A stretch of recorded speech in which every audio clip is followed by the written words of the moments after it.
Informasi lain pemirsa, kasus suap dan perintangan penyidikan yang menjerat Sekjen PDIP Hasto Kristianto memasuki babak baru. Komisi Pemberantasan Korupsi telah melimpahkan berkas perkara penyidikan kasus Sekjen PDIP Hasto Kristianto ke Jaksa Penuntut Umum. Pihak Hasto menuding KPK terlalu terburu-buru dan hendak mengganggu konsolidasi PDIP jelang Kongres. Setelah mendengar kabar terbaru kasus Hasto, tim penasihat hukum Sekjen PDI Perjuangan Hasto Kristianto menyambangi Komisi Pemberantasan Korupsi. Kuasa hukum Hasto, Roni Talapesi, mengklaim bahwa perkara Hasto Kristianto memasuki tahap kedua pelimpahan atau penyerahan tersangka dan barang bukti dari penyidik ke penuntut umum. Tahap kedua dilakukan setelah penyidik menyatakan berkas perkara lengkap atau P21.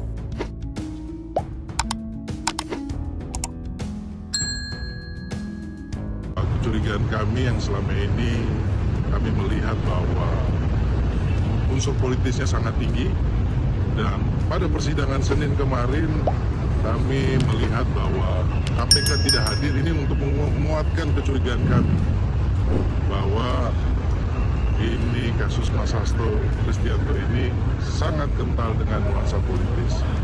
Yang perlu kita sampaikan kepada publik adalah perlunya kita meningkatkan kualitas penegakan hukum, bukan hanya sekedar kuantitas.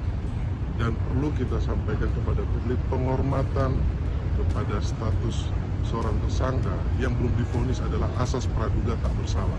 Tetapnya itu apa? Kalau dari KPK sendiri, dalam hal ini penyidik, pelaksanaan proses penyidikannya berjalan sesuai dengan timeline yang sudah direncanakan, dan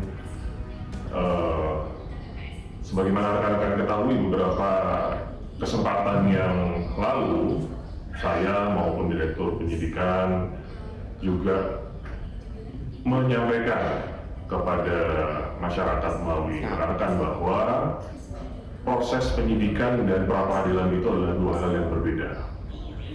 Kalau dibilang KPK dalam hal ini penyidik terburu-buru, seandainya mau diburu-buru, kami bisa melakukan itu pada saat pra-peradilan yang pertama. Serta Jaksa Agung yang sebaiknya naik banding agar vonis terhadap koruptor bisa lebih berat, bahkan hingga 50 tahun. Dan saya mohon ya, kalau sudah jelas melanggar, jelas mengakibatkan kerugian triliunan, ya semua unsurlah. Terutama juga hakim-hakim yang vonisnya jangan terlalu ringan lah.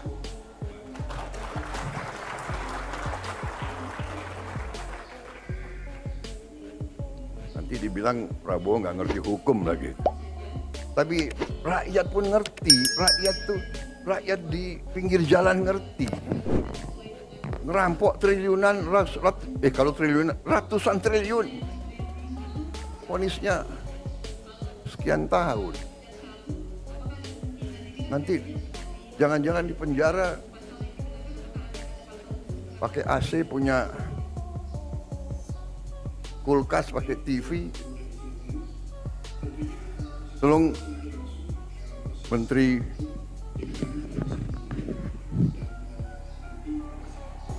Pemasyarakatan ya,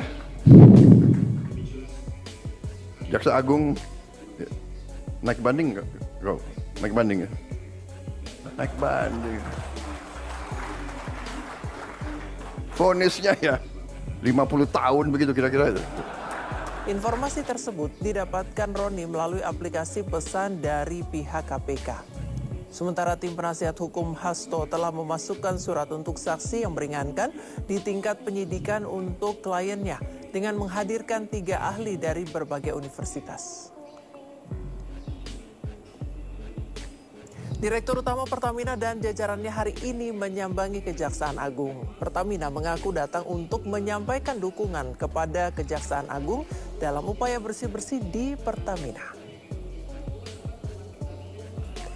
Direktur Utama Pertamina didampingi Komisaris Utama Pertamina dan jajaran auditor internal disambut Jaksa Agung ST Burhanuddin.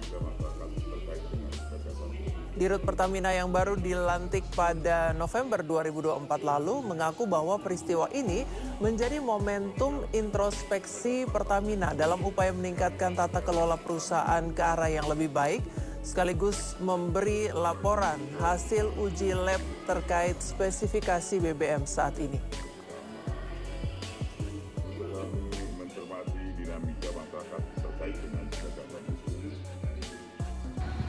Tentunya nanti kami akan meminta masukan dari tim sebelumnya, karena mohon maaf untuk periode 2018-2023 kami kebetulan belum bergabung di Pertamina, jadi nanti kami akan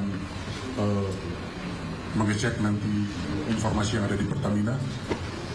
Selanjutnya juga tentunya kami akan kumpulkan data yang sudah bersama-sama kita lakukan pengujian. Bahan bakar minyak sebagai produk kilang yang didistribusi atau dipasarkan oleh PT Pertamina saat ini adalah baik, ya, dalam kondisi yang baik dan sudah sesuai dengan spesifikasi, tetap tidak terkait dengan peristiwa hukum yang sedang disidik.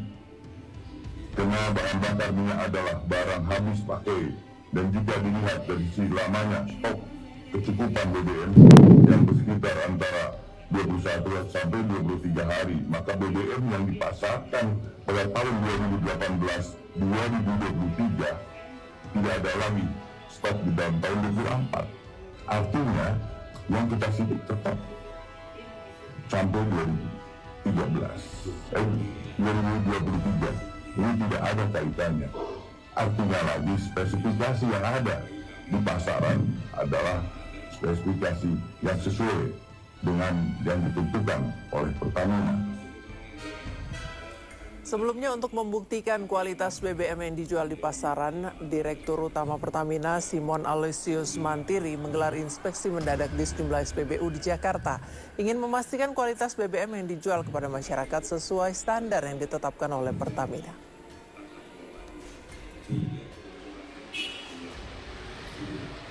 Dalam sidak ini, Pertamina bersama lembaga independen seperti PT Surveyor Indonesia dan PT TUV Rainland Indonesia melakukan pengujian kualitas BBM secara langsung di tempat.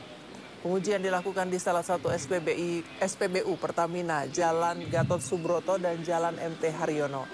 Hasil pengujian menunjukkan produk BBM Pertamina telah memenuhi spesifikasi teknis yang berlaku. Upaya ini merupakan bagian dari langkah Pertamina dalam menjaga kepercayaan publik terhadap produknya, khususnya di bulan Ramadan dan Hari Raya Idul Fitri mendatang. Pertamina menegaskan akan terus melakukan pengawasan kualitas secara berkala di seluruh SPBU di Indonesia.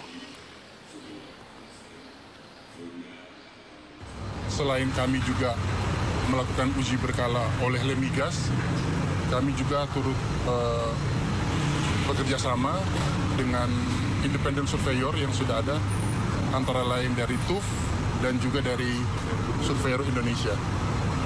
Intinya untuk tentunya memastikan kualitas produk dari BBM Pertamina sesuai dengan standar spesifikasi teknis yang ada pada Direktorat Jenderal Minyak dan Gas Kementerian SDM.